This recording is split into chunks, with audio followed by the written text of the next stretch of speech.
from your local news leader and the Spirit of Community Award winner. This is NBC 10 News at 10. Hello, and thank you for spending your weekend with me. I'm Chelsea Jones. We begin tonight with Vice President Mike Pence calling the impeachment inquiry a blatant attempt to overturn the last election. It's our top story. He made those comments today in Kenner, Louisiana, while campaigning for Republicans running for governor.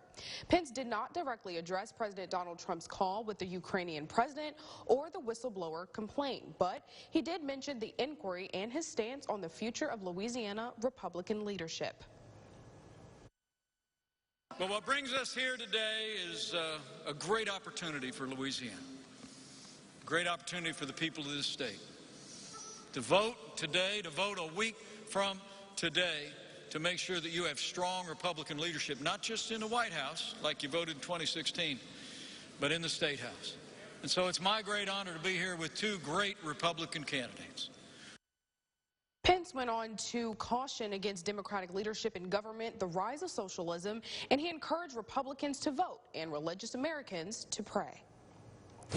Well, NBC 10 is your local election headquarters, and we have profiled dozens of candidates this year. And tonight, morning anchor Bodie Brooks looks at the candidates in the 29th Senate District race. This evening, we are taking a look at the state Senate race in District 29. The candidates are incumbent Senator Jay Luneau and challenger Randy Wiggins. Luneau a Democrat and Wiggins a Republican. Here's what they had to say about the highest priority on their agendas. One of the biggest issues we have are high automobile insurance rates in the state of Louisiana. And there are some things that we can do that will make it better. And like I talked about Senate Bill 89 that I proposed last year, I'm going to bring it back again this next year. And we're going to continue to do some things that will make sure that we get automobile insurance rates down. One thing is jobs to our area. You know, it seems like in our area especially, we are having a lack of jobs, industry, that sort of thing, and part of that is because we don't have the technical skills and technical training that we need for that area. Now, if you would like to see their full answers to my questions and hear from the other candidates that we've interviewed, click on your local election headquarters tab on myarklamiss.com. In the studio for your local election headquarters, I'm Bodie Brooks. Switching gears, October is Breast Cancer and Domestic Violence Awareness Month, and one local organization is celebrating both of them at the same time. Northeast News Star Outreach helps victims of domestic violence, and after hearing about one of their members battling breast cancer, the organization decided to begin raising awareness for both causes.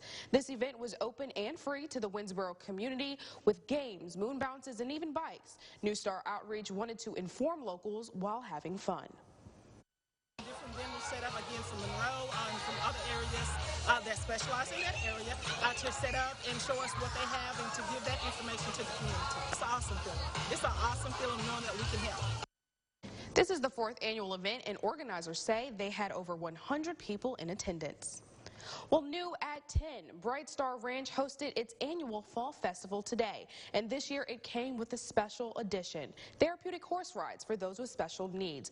Now, hundreds of families came to the ranch for the festival to enjoy games, candy, hay rides, and of course the horses. This nonprofit uses horses to help assist individuals with special needs through activities like exercise and also riding lessons.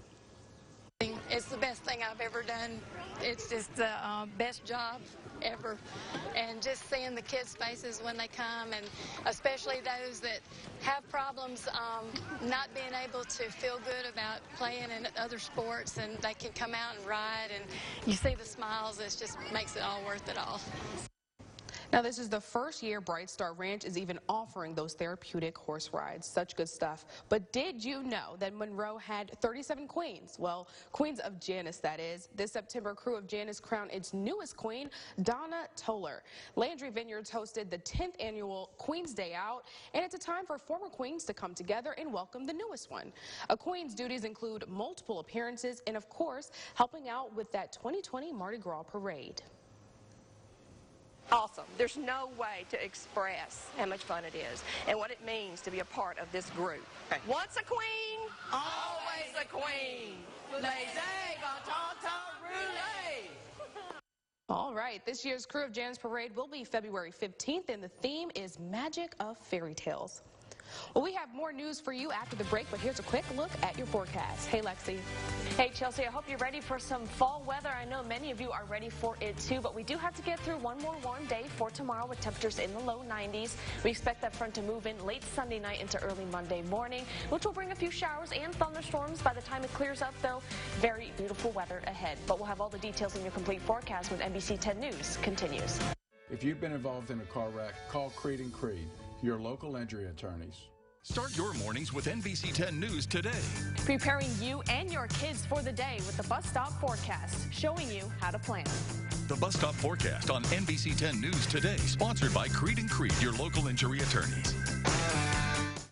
Hi, Art Lemis from Dr. Oz, inviting you to join my friends at NBC 10 and Fox 14 for the annual Adult Healthy Living Fair. Be there. Friday, October 11th from 8:30 till 11 at the Glenwood Medical Mall. This is an example of a dirty cooling coil, most likely caused by poor filtration. Dirty coils lead to reduced airflow, reduced capacity, and increased compressor failure. For more tips, visit our quick tips page at jillysac.com. Governor John Bel Edwards and CenturyLink have reached an agreement. CenturyLink is staying put. Corporate headquarters will remain in Louisiana. The largest corporation in the state announced their extension to keep headquarters here in Monroe. A monumental announcement for northeastern Louisiana. This new partnership that will help land students jobs straight out of college. CenturyLink has provided thousands of jobs in our area. There's still a lot of hard work to do, but we are moving in the right direction. Sports betting is here at Waterview Casino and Hotel. Legal sports betting is a fun and exciting way to get off the sidelines and get in the game and really score with your favorite teams. The Waterview Sportsbook offers wagering on football, basketball, and many more of your favorite sports. So make a big play. Place your bets now at Waterview Casino and Hotel Sportsbook. Must be 21. Gambling problem? Call 1-888-777-9696. The results are in. More Americans trust news from TV stations than any other source. And half of Americans think social media is less trustworthy than it was last year. Local broadcast TV. We get voters. NBC 10 News at 10 continues. Welcome back. A Monroe costume designer wins big at Shreveport Fashion Week. NBC 10's Maya Hudgens breaks down the creative process and takes you into the woods. William Shakespeare once said, "All the world's a stage, even Monroe, Louisiana." Well, maybe not that last part, but for this costume designer, she put Monroe on the map. But when the curtain went up and they put the lights on Camelot, I remember going,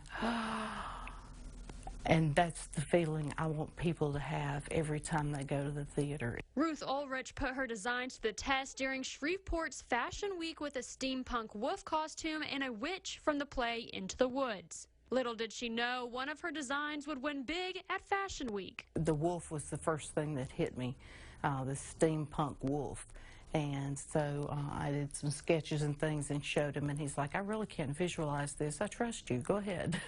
Ulrich has been making costumes for many years. She says she's probably made over 215 costumes in her life. But the wolf costume, which took her 3 days to make, walked away with the prize during Fashion Week. I worked with leather for the first time, and a lot of it was you do something and then sit back and go, okay, what else does it need? We've got nut and bolt for cufflinks, buckles, gears, all sorts of things that we can come up with to add to the costume.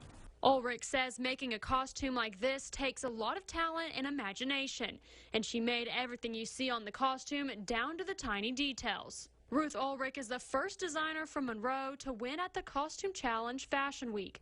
In Monroe, Maya Hudgens, NBC 10, your local news leader. Into the Woods will be playing from October 11th through the 20th in Shreveport, and you can see Ruth's costumes there at the Emmett Hook Center Theater. Well, your full forecast with meteorologist Lexi Birmingham is up next. You're watching NBC 10 News at 10.